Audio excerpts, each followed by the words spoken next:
So if you look at the world today, the way our society functions is fundamentally broken.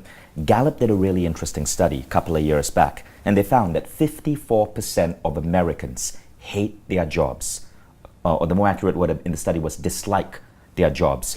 And then Gallup did a study of school kids, and the majority of American school kids, over 50%, I believe it was 51 and 52%, dislike school.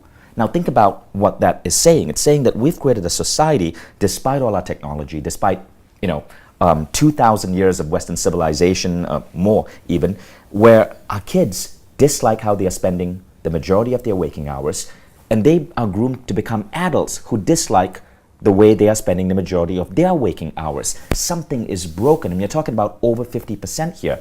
Now, I mean, if you had a car and 50% of the time you hated being in this car, you disliked this car, it was breaking down, it stank, it wouldn't move, you'd probably want to go get a new car. But when it comes to our education, when it comes to our careers, we blindly follow. We have this idea that this is the way it has to be, and we just have to accept it. So I've been in those situations. I went to a really horrible school in Kuala Lumpur. I've worked at really horrible jobs, and I decided, well, what would happen if we reinvented this? So I got into this intense study of all of these new models of human evolution.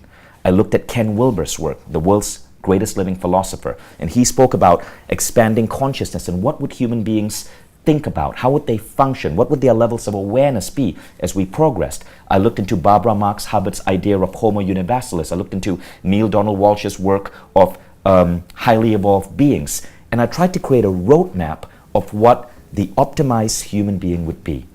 And I'm talking about optimized in terms of not just spiritual awareness, but optimized in terms of your levels of self-esteem, confidence, the way you follow your passion, the way you treat other human beings, the way you raise your kids. And then I looked at what the education system is doing to get us there.